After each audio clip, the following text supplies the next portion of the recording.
انا بحب شخص، ومن كتر ما بحب الشخص ده مش قادرة ابعد عنه، ومش شايفة حد غيره في الوجود.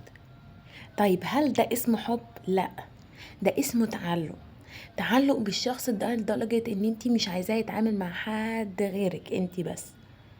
طيب هل الحب اللي بيأذي ولا التعلق اللي بيأذي؟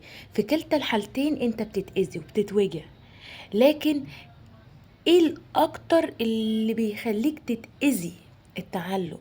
ليه؟ لان التعلق ده عامل زي الادمان، لو بعد عنك الحاجة دي انت اتدمرت. فعشان كده ما تحبوش اي حد فوق ما تتخيلوا، حبوا نفسكم اكتر من اي حد.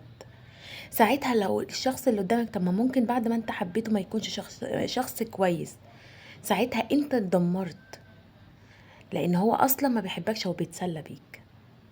فعشان كده ما تتعلقش بحد غير ربنا، وحب نفسك اكتر ما تحب اي حد.